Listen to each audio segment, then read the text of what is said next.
Hello, everyone, and welcome to Growth Stage, a podcast by FastSpring focused on how SaaS and digital product companies grow revenue, build meaningful products, and increase the value of their business. I'm David Voglepole. I support the digital product community as part of my role at FastSpring, and I love to bring the best of the community to you here as co-host of the Growth Stage podcast. In this episode, we're going to be talking about why you need full funnel conversion rate optimization, full funnel, all caps, right now. And joining us for that conversation, I'd like to welcome to Growth Stage Mr. Dave Gowans. Dave, welcome. Thank you for having me. Excellent. So glad to have you here. Did I butcher your name? Was that pretty good? That was better than most. Better than most. You got it bang on. Excellent. Excellent. Well, us Vogelpoles don't know much about people mispronouncing our names. So thank you for bearing with me. But for those who are curious, what Dave's going to be talking about today are his thoughts on what full funnel CRO or CRO means. What are the main areas to focus on? How to prioritize those areas, and how to effectively manage your KPI so you make the right decisions at the right time. These are topics I really love, and I'm really looking forward to digging in. But Dave, before we dig in, I'm going to ask you the same question I ask every guest here on Growth Stage. What was the first thing you bought online? This was the hardest this thing.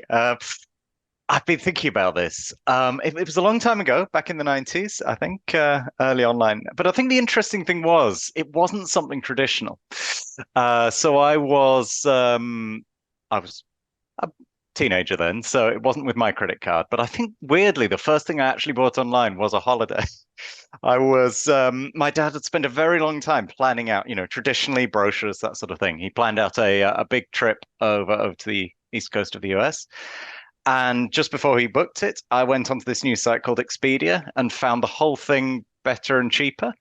I then spent a very long time trying to convince him that it was safe to put in the credit card details and buy the whole family holiday online, but with the simple premise that it's Microsoft, so you got to trust it. And yeah, that was probably my first experience of trying to convince people to buy online as well. But yeah, weirdly, I think it wasn't something simple like a book, but it makes for a good story if nothing else. Well, that's a great example of such a transition there as people started booking travel online. My very first vacation was planned with a travel agent, and of course, later moved to online.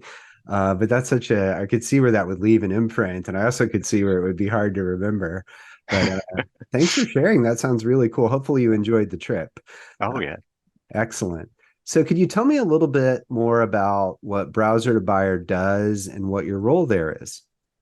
Yeah, absolutely. So we are a data-driven CRO agency that I founded the company and I run the company, founded it back in 2016. Having done a lot of conversion optimization for many big brands in the years running up to that.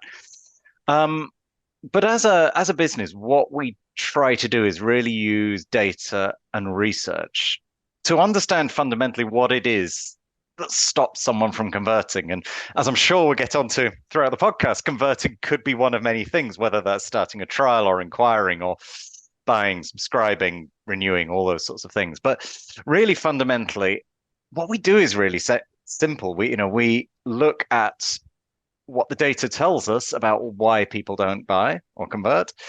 And then we run tests, we run split tests, A/B tests to try out different methods of improving that and overcoming those problems, which is great because the thing I love about testing is we can put numbers behind it and all the opinions and everything, I'll put to one side. But I suppose wider than that, what we really try to do is we still have these two fundamentals that underlie that research, what we do, which is what we call barriers and motivators. So a barrier is anything that would stop you from buying, subscribing, starting your trial. And the idea is we get that from the user. We really use data to find that out because, it could be something like the price. It could be a concern, is this solution right for me? It could be a usability thing on the site, whatever that is. Everyone's got a million opinions on that. So we try and use the data to understand that. But we also want to look at the flip side. It's not just about what's stopping someone from converting. It's what would make them more likely to. So whether that might be, again, you've got great customer services or a great Trustpilot score or something, or what is it about your product or service that the users say in their own words they love? And what we do is by overcoming those barriers, by promoting those motivators, that's how we get very significant increases in the conversion rate because, we're doing what the users want. And again, it's one of the things, yeah, it's complex to do, but one of the things I love is really all I'm doing is finding out from the users what they want and then and then doing the right things for them. But Well, it sounds like I was going to say, it sounds like you all have a very kind of full approach to CRO. And so I think I'm really interested to hear your deeper thoughts on like full funnel and what that means. It's always such an interesting part of marketing. And I think that that word full funnel is such a loaded word. But what is your role at Browser to Buyer? You founded it, I think is what you said. as the founder, I'm the CEO. It means that I do a lot of looking at websites, consultancy. We have a great team of consultants, designers, developers, analysts who do a lot of the work. But day to day, I spend time running the team, and I also spend time really getting into detail on some of our clients' websites. I still do the real optimization myself, which is always great fun. Excellent. I operated an agency. CRO was part of our focus, but I do remember those days and getting deep and all the fun we had with clients. So I'm sure that's quite an adventure. So the most controversial question I'm going to ask you today is it CRO or CRO? I like CRO You like personally. I CRO? Crow sounds too much like a bird to me, but I noticed that Crow has gained a lot of popularity as a maybe an old school digital marketer coming out of the SEO world that gravitated to CRO, but yeah. it's kind of a funny question. But let's talk about more about what Crow means, and in particular, CRO means, but in particular, what does full funnel CRO mean to you? Like, what is a full funnel? Yeah, so I think that's where it gets very challenging, particularly in the SaaS and the subscription world. One of the biggest challenges I think that it faces when you come to what is the funnel is that in in truth, it is the entire customer relationship. In the reality of what usually it means with CRO and what it usually means with web, is it's whatever we can do on the website, which is the challenge. So I tend to find that usually when you look at any sort of subscription business or any business where, it's not just a very simple selling a product, the easiest and most straightforward bit of CRO to do is what you can do on the website. So let's say, for example, we're optimizing from visitors coming on to them starting a trial. But the frustration is, of course, that that's such an early part and such a small part of the overall experience the customer has. And of course, that's quite often for many companies, that's a very long way from when you actually get any money from them. So to me, at the very least, full funnel should mean testing all the way through to whenever that client or that customer takes a subscription. So in the traditional free trial world, we've got to take that experience in the free trial and optimize for it. And as a great example, actually, quite a number of years ago, I was working with one of the online meeting providers. Long before COVID, when everyone used them. And the interesting thing there was one of the things we found out through sort of interviews and research was that the big thing that people valued about the product was the ability to record meetings. And it wasn't something they said a lot about on the site, but we wanted to get it on there. We thought people liked this. So we put it on the sign up form for the free trial. And I can't remember the exact numbers, but it dropped the number of free trials that were starting. And if we took it on face value, what we'd optimized on the web, we would stop doing that.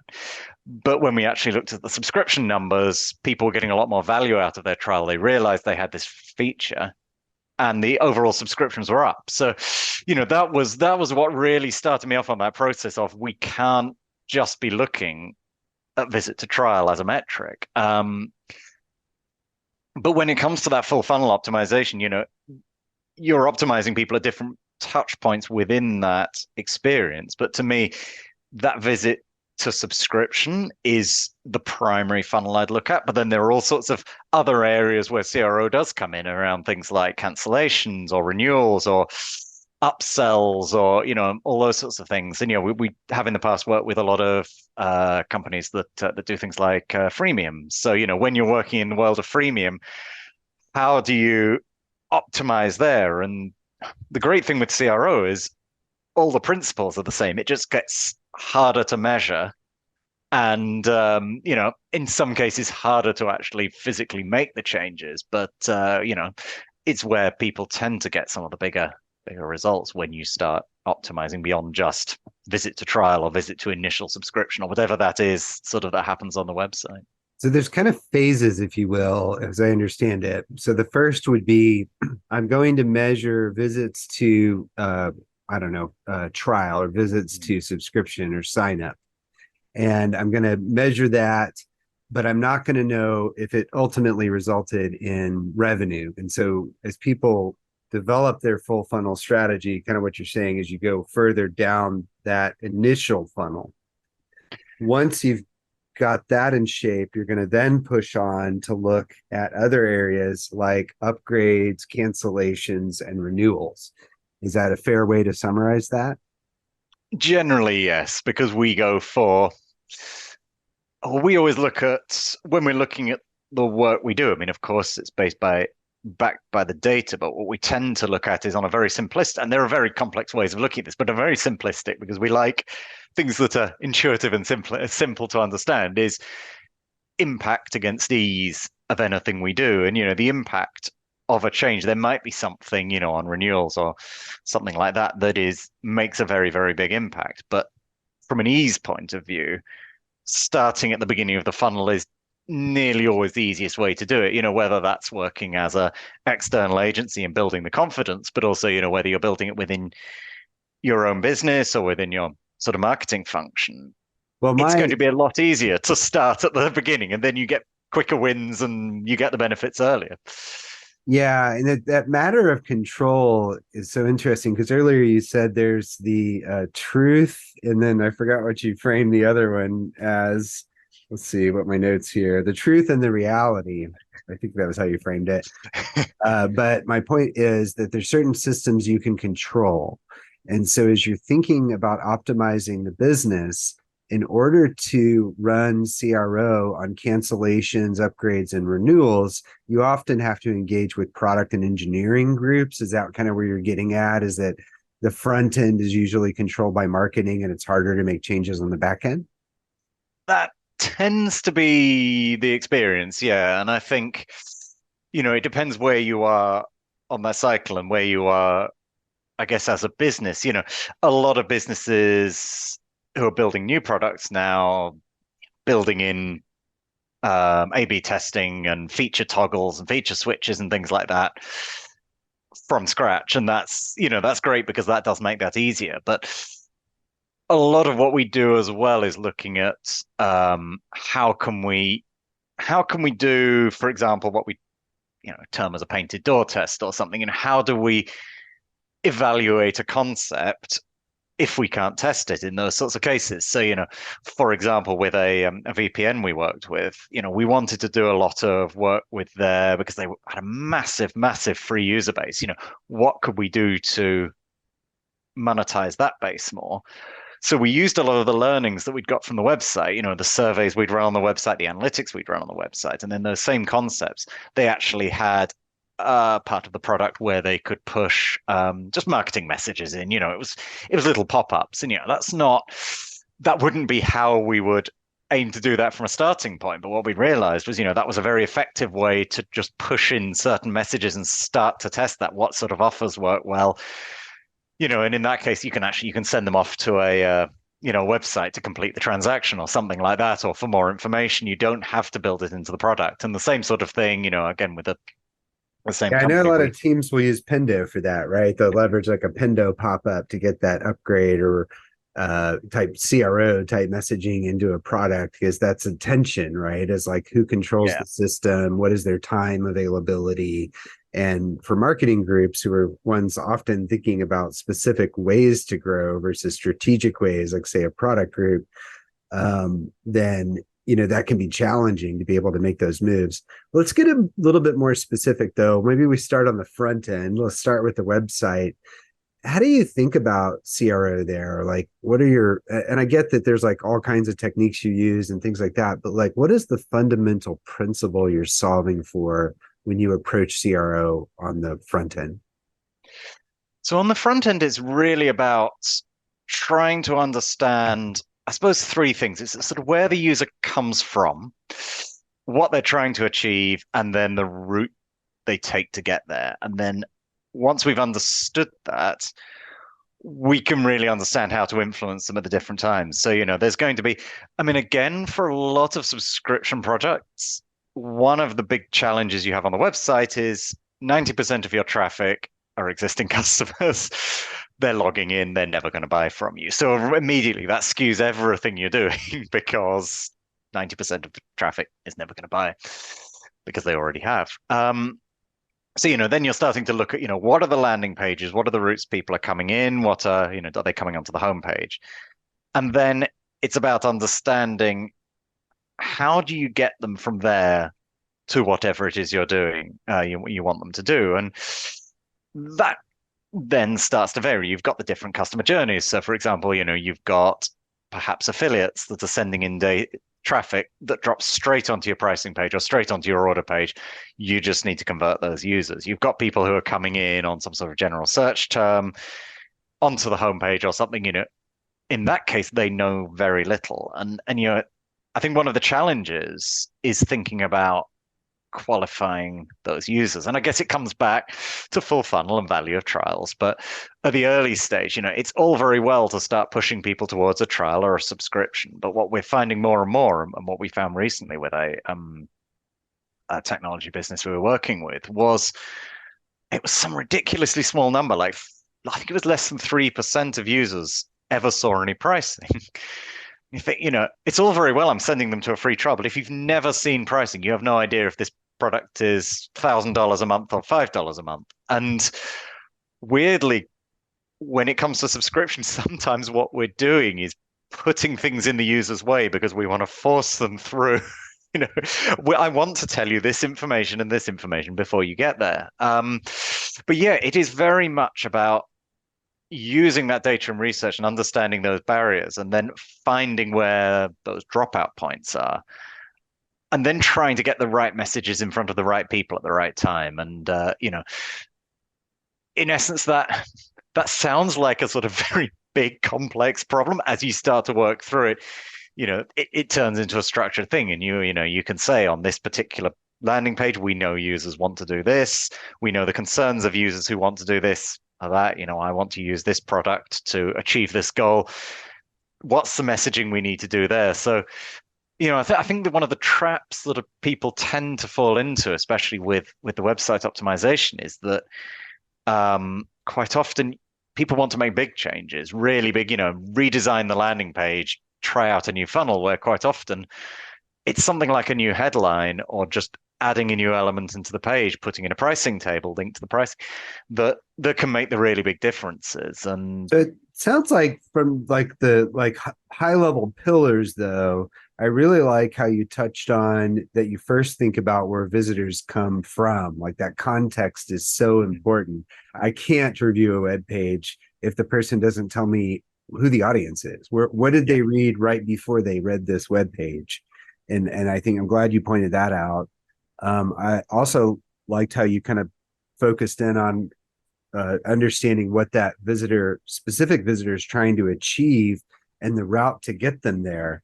The example you gave of the pricing page affiliate drop rings home to me. I remember a course provider affiliate who was advising their students to use the product that I was representing. And in the video, she said, go to their pricing page, don't read anything, scroll down and click on this one button.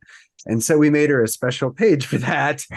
But to your point, like not every visitor is the same. I think that's a great way to think about it. So you have identified where they're coming from, you identified what they're trying to achieve, and you've given them a route to get there. Now, as a payment platform here at FastSpring, I'm just curious, have you ever done CRO on payments, or maybe as it relates to free trials? Is that an area it sounded like that you consider full funnel. Yeah, no, absolutely. And I think payments and trials and it's a very it's an interesting area because for some people payments are really straightforward. And if it's done well, payments are really straightforward. There are so many good approaches now, and people are getting much, much better than they did back in the days when I was booking holidays on Expedia and things like that, where it was the Wild West and things weren't encrypted and all those sorts of things. I think there's a lot less concern people have about the physical process of doing the payments, but there is so much opportunity to do it badly or to, what you have to remember at the point that people are making that subscription. There's so many things that are going through their head at that point. Some of them will relate to the practicalities of doing the subscription, of making the payments. And, if something fails or they don't know what information to put in, or, Yeah, I'm thinking you are. more like when do I charge? Do I ask for the Mm, payment information on the yeah. same screen that I asked for like the user information? I guess the mechanics of payments. It's like if it's good, it's good, do it, right? But like how do you think about that dance though between when I'm asking for the money versus when I'm asking for other kinds of information? Yeah. No, and that is it's a fascinating thing to test. It's great fun when someone actually has the ability to move that around on their site, or we can do it because it's so interesting. I mean, I suppose from the absolute core level, there is that real friction between the credit card trial and the free trial, the no credit card trial. And I have done this with many clients, and I know that sometimes you really need to get a credit card up front, do the free trial afterwards. That has a lot of challenges. And then equally, it's when, getting those payment details later in the process, can also be challenging because you end up with loads of low value trials. But I think the interesting thing is what we tend to find is the point that you take the payment is that point where it sort of hits home. That's the piece of information. That's when you make that commitment. Now, it really depends on what your product or service is as to when the best time to ask for that payment is. But what I would tend to say is it's a friction between making it as easy as possible for the user, but also asking them for that payment at the point where it means a lot to them. So I guess what I mean by that is, if you're doing something like, let's say, for example, you're Asana or Monday.com. If you ask the payment information up front, that's going to be quite challenging because people are still wondering, I don't know if this is right for them. If you put them through your 14-day free trial, and then they've put so much time and effort into the product, and then you take the payment, that's probably more likely to go through at that point. Whereas, there are some things where I've got an immediate need for this. That's a sense of urgency. Let's say I've got some videos I want to publish online, I need to get that going. Well, 14-day free trial is great. But as I'm so motivated at the moment, maybe that's the time to take the payment right at the beginning of the trial. So it's a difficult one. And I think different subscriptions and different products, users are more or less bothered about that payment and things like that. We've done a lot with I mean, there's a lot around fascinating things about what pricing packages and things, but challenges around things like risk-free trials and money-back guarantees. And we found in many cases where you can't necessarily, or where it's not the right thing to do that no credit card free trial, maybe you can do a credit card, but call it a risk-free guarantee or something like that. That it sounds like it's it's a free trial and things like that. So it is one of the most challenging things and one of the really hard things to test, I guess, as well, which is Yeah, yeah, and I want which to is kind of get back to that. It's like a theme that's emerged as we've talked, is like this idea that I have access and can, or it is reasonable or able to edit certain systems in order to try to improve the funnel. I don't know if maybe you had more experience of this in your like in-house brand days. I don't know if you go this deep with your clients, but when is how should brands think about like, well, when it maybe that answer is not good enough. Maybe our upgrade funnel should change over time. Maybe we Mm. should A/B test our add-ons page in our portal. When is how should brands think about like, is that worth it or not? I think it definitely is worth it.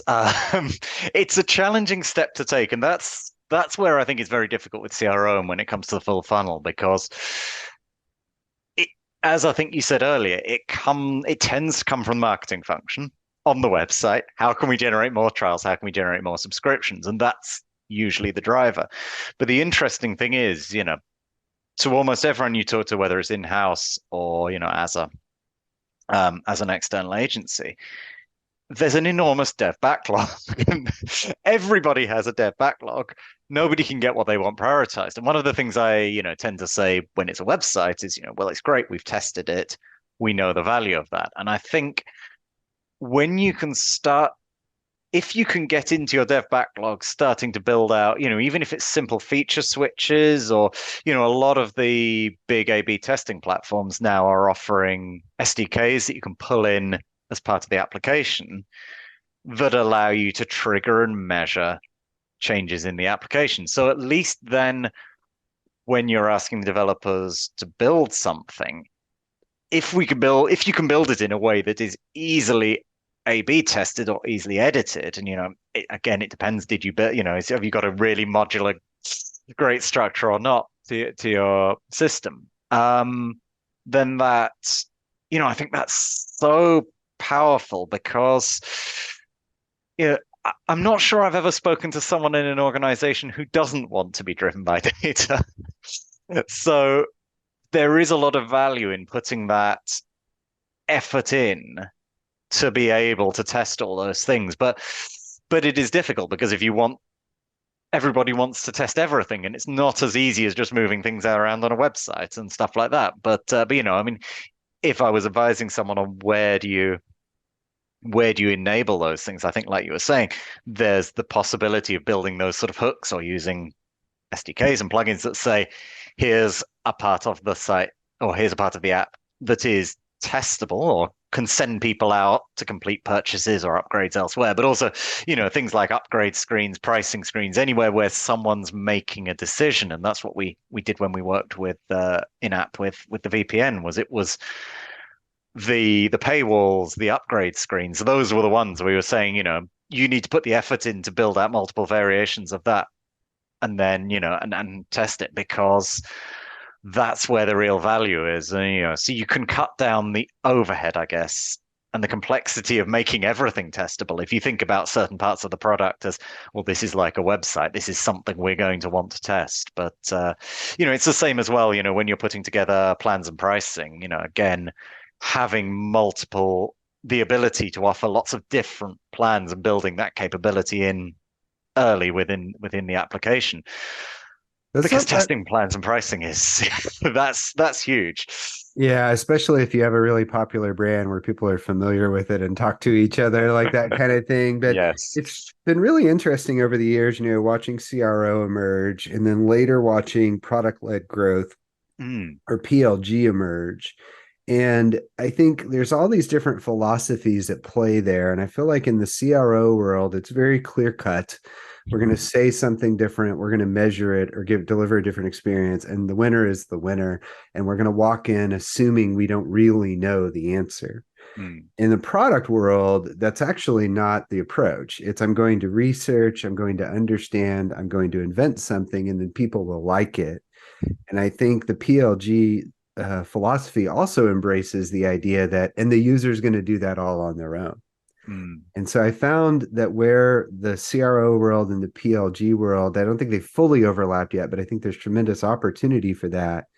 But I think the thing that gets product orgs motivated is when you remind them that if people upgrade in the app, that will increase your net retention, revenue retention, which can exponentially increase the value of their business. But I do think this is a journey everyone's on, and I'm glad to hear about some of the tooling you have been able to take advantage of.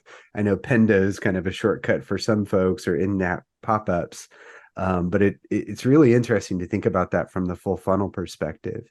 Now, you mentioned a minute ago talking a little bit about subscriptions, renewals. I think maybe even mentioned cancellations. Um, have you been able to attack that on any with at any great depth with your clients or in the past? Like, how do you think of CRO on the back end? Yeah, that is challenging because depending again on the product or the service, you don't necessarily get a good touch point with the user when they get near to renewal. So, then it does, we haven't been able to do a lot around renewals specifically. Again, that's more a sort of product analytics part of, is this person likely to renew? But equally, you do have routes to the customer. Is that when you start reminding of them of things by email or in product prop-ups of, things that are important to you, and making sure that they're reminded of what they might lose. And I think that's when it comes onto the renewal or more the cancellation side of things. Cancellations are fascinating, and I think what most subscription businesses do pretty well is that they will ask why aren't you renewing, and they will do a pretty good job quite often of capturing those users back. But I think again, it's all those same principles apply, and I think they perhaps get forgotten. All that Are they, research. would you say that those are like CRO principles in reverse though, because you're trying to convince a user to not take an action? Would this be unconversion rate optimization on a cancellation page? I like the term unconversion rate. Like it? It's yeah, but I think it very much is. But all the ways that you think about that user and what they're doing, I mean, if I was to flip it around again and say, when a user's trying to subscribe, 99% of the time, the first thing they'll say is, it's too expensive. I'm worried about the price. And that's often the same reason they say they're canceling is it's too expensive. And well, why is it too expensive? Is it actually that you physically can't afford this? In which case, do we want to give you a great cheaper offer to keep you and extend that lifetime value? Right. Or It's is it like that you ask the question, but then you don't offer an alternative. So if they're like, it's too exactly? expensive, you're like, thanks for letting us know. It Like was you're great knowing you. saying, Yeah, you should give them like a downgrade option or put your subscription on pause or something like that. exactly. Yeah, and I've had some very good. I mean, there was one audio service. I really didn't need it anymore, and I nearly subscribed for 3 years just because it was such a good deal. But equally, you might be. It could be that user thinks it's too expensive because they're not using it correctly, or they're not. They've missed out on a feature. So it could be that if you've got great product analytics behind it, and from your product analytics that users of this feature are your most valuable. If the person isn't using that, maybe we introduce them to it, maybe we mention it. Maybe it's these are all the things you'll Oh, lose when you're hey, downgrading. And yeah, you're adding functionality now. We're going to detect that they haven't used it and then surface they should try it out. I love this. This is great. it's and we did it was a very simple one because it wasn't in product, but we did one on deletion of Chrome extension, and it was that sort of thing. It was like, This was the VPN why one, I guess. this was the VPN, Yeah. yes.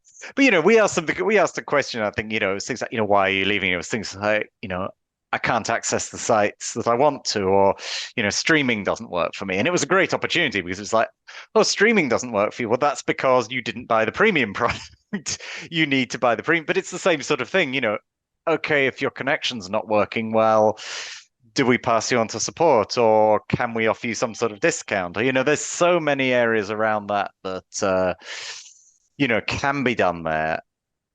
And I think we do the surveys and we try and address it, but capturing the user at that point, you will lose this. Do you want an extra week? All those sorts of things can work really well, but you have to know what. Again, it comes back to a bit like that first example with the recordings. If you know that meeting recordings are important and you're going to the downgraded plan, you're going to lose meeting recordings, and you used that 56 times in the last year. Are you really sure about this? It gives you that opportunity, but it's quite complex to do. Yeah, and it's again, you probably I could also see where like like a true startup, like very few customers, it's not worth the trouble, right? Because you're Mm, not saving enough. yeah. But if you're big, it becomes increasingly more important. And then, of course, the bigger you get, the more you've maximized your existing channels. So it's harder to grow. So you need that growth from your baseline customers to get that, over 100% net revenue retention. Okay. Well, I could nerd on that forever. To round us out here, what would you say is the most consistent CRO tactic you use? And it can be at any part of the funnel, or it could be like a philosophy that goes all the way through. But what's the most consistent CRO tactic you use that works? So, as a tactic, weirdly, there's sort of two things I think here. One is a research technique, which has given me the most valuable information that has made the biggest difference. And my single favorite thing to do is to, when the user has subscribed or started their trial or whatever, on that thank you page, put a box on there and say a question like, was there anything that almost stopped you from subscribing today? Or did anything nearly stop you from signing up today? And it's amazing because you don't harm the conversion rate because it's happening after whatever the conversion is you're measuring to. And you can just leave it running forever. And with so many of our clients, you've got this like list every day, more and more feedback coming in. And okay, these are the people who did convert, but they're saying the things that had concerned them. So from a sort of understanding the customer point of view, that's the biggest thing for me. From a actual effective test point of view, one of the biggest things that I think nearly always works is to do some sort of survey to understand sort of how people talk about your product, what sort of terminology they use, and then reflect it back to them on the site. I mean, I think SaaS businesses, subscription businesses are particularly bad at having vague, waffly headlines on their homepages and things like that. And, some of the biggest results we've had is just by taking that right back to basics and saying, this is what this product does, this is what this service does, and ideally using the words that your customers would term. And so again, in the VPN space, they might use a particular term for, do they want to protect themselves or do they want to access data in, that's blocked to them, avoid blocks. Or maybe If you they can want to find out go. Maybe they want to go on a holiday instead of a vacation. holidays, whatever that term is they're Yes. using, just Yep, reflect it yep. back to them. Exactly. And Perfect. yeah, they work really, really well. And again, it's one of those simple ones. It's a headline test. We're not having to rebuild the entire product to do A/B testing, but it affects you right down the funnel. So I think that research and that sort of technique are two of the biggest ones that work very well. Well, I love how both of your examples were you seeking to understand. I feel like that's so critical to CRO. And as I always say, lead with your ears. So that's a great tip to end on. Well, Dave, thank you so much. This was very interesting. Thank you for joining us today. It's been an absolute pleasure. Excellent, excellent. Well, if you'd like to learn more about what Dave is up to, visit browser2buyer.com. Thanks everyone for joining us on the Growth Stage podcast. If you'd like to learn more about how FastSpring can help you sell digital products globally, automatically stay tax compliant, and keep your focus on your products, visit fastspring.com. Thanks, everyone.